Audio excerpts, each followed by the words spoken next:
the Hermetic worldview comes from what was once thought to be an incredibly ancient person called Hermes Trismegistus.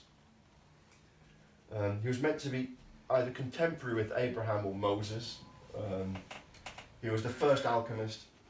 He was a real person, allegedly, with incredible powers, both magical, spiritual and moral.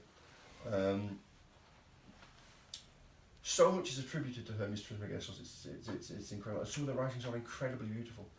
The Hermetic tradition was pretty much suppressed by the Catholic Church for a good length of time, and for good reasons, because they wanted a control, they wanted a monopoly on control. And if you're selling fire escapes, you want people to be scared of fire. Mm-hmm. The Hermetic worldview was incredibly joyful and optimistic. Humankind was not this half-formed sinful thing which had been booted out of Eden. No.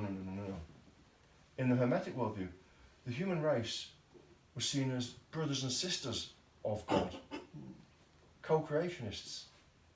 The universe was not left unfinished and broken and sinful. No, God wanted us to be creators and to continue to join the gods in the creation of the universe. Here's a wonderful, beautiful quote attributed to Hermes Trismegistus. If then you do not make yourself equal to God, you cannot apprehend God. For like is known by like. Another huge, important principle in Hermetic knowledge. Like is known by like. Leap clear of all that is corporeal. Make yourself grown to like an expanse, with that greatness which is beyond all measure. Rise above time and become eternal. Then you will apprehend God. Think that for you too nothing is impossible.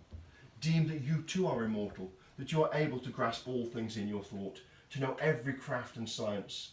Find your home in the haunts of every living creature. Make yourself higher than all heights and lower than all depths.